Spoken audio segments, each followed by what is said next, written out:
Hey there, Blake. Um, Obviously it's a unique situation with you guys not having seen them all year. When you've gotten a chance to look at the tape, is it the same thing that you used to see when you saw them in previous seasons, or are you seeing something different from Montreal?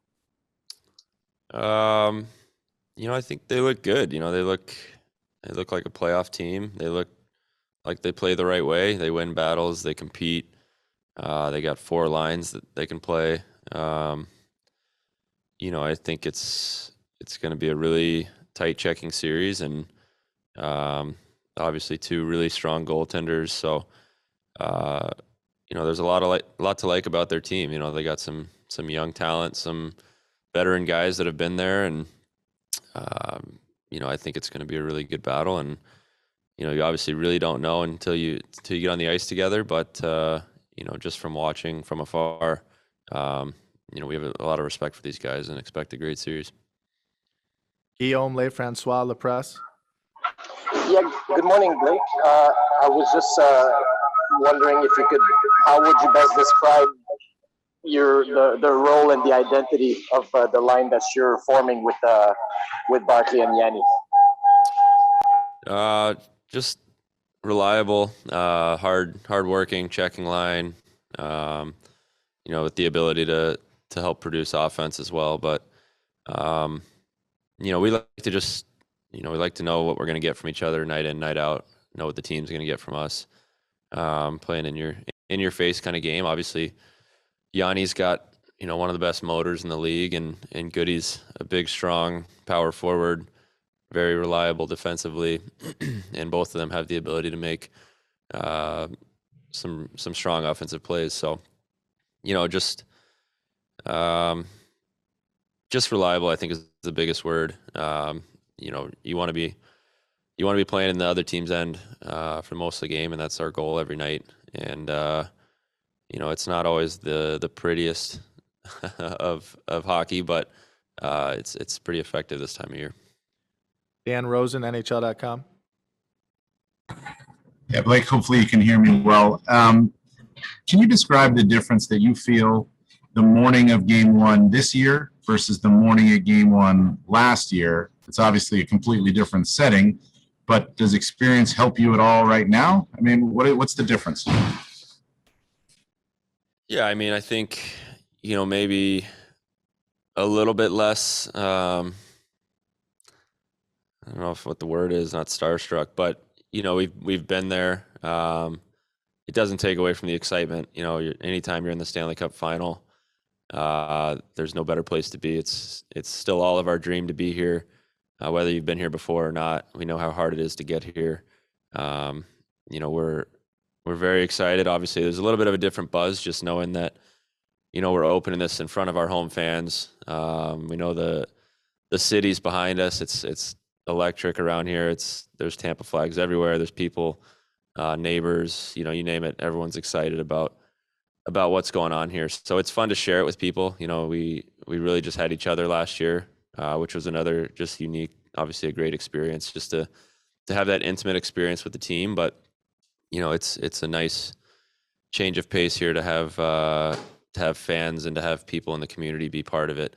That's what the game's all about is sharing it with your community and feeling that energy and excitement. So, it's a little different. Just it's just business as usual for us. We're going to play the same game and have the same approach. But like I said, it's fun to share it with everybody. Ed Encina, Tampa Bay Times. Hi, Blake. Obviously, you guys have been called on to start a lot of games, especially here in the playoffs. How much does Yanni Gourde just kind of drive your line with the energy that he brings on your line and just the pace that he's able to kind of set the tone for you guys on that line? Yeah, I mean, it's like I touched on. Yanni's got an unbelievable motor. He just nonstop is working. He's moving his legs. Just a huge pain in the rear, I guess, to play against.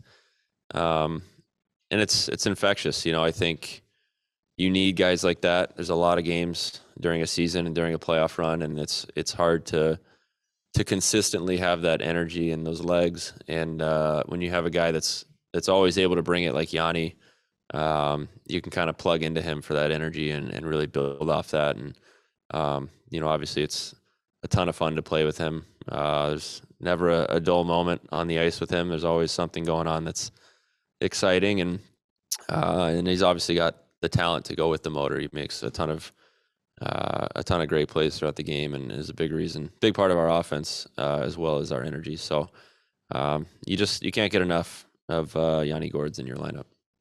We'll do 2 more for Blake. Casey Hudson.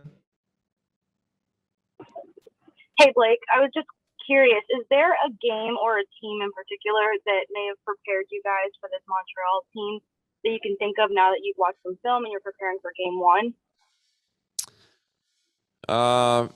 Yeah, I mean, they definitely have some similarities to some teams we've played. They remind me a bit of Columbus last year, the New York Islanders this year and last year, just in the sense that they're deep. They got 4 lines. They have a skill line that can produce some offense. They have just dependable forwards up and down the lineup, some big, strong D, just like those teams. I think every team's got their own kind of recipe for success. So they're all obviously a little bit different, but just in the sense that we know they're going to be tight checking. We know they work hard. We know they're going to be in your face. And that kind of draws some similarities to those teams, in my opinion. But, it's hard to really compare 2 teams apples to apples because they obviously bring a different element. And, we're excited for the new challenge. Last question, Martin McGuire, 98.5. Hi, Blake. Thanks for doing this with us this morning. Last year, you guys did face Dallas. It was at the time the surprising guess at the final. It's pretty the same thing this year with Montreal. Is there a particular mindset that you guys should have when you face a team who had that kind of process to reach the final? No, I mean, I think at this stage, you don't fluke your way through 3 series. Montreal's in the final for a reason. They're a great team. They had to beat some very good teams to get to where they are right now. So our mindset doesn't change. We have a ton of respect for our opponents. We know that they're playing good hockey. They're confident. Obviously, 2 losses, I think, in their last 13 games. So they got to be feeling pretty good about themselves in their room, and we're obviously feeling good about our game. So I think it's gonna be a great series, some great hockey. Just because a team's not maybe picked by the media or the polls to be somewhere doesn't mean that they're not a great team. They're obviously they're here for a reason, and they've taken care of their business. And we're just excited for puck drop tonight.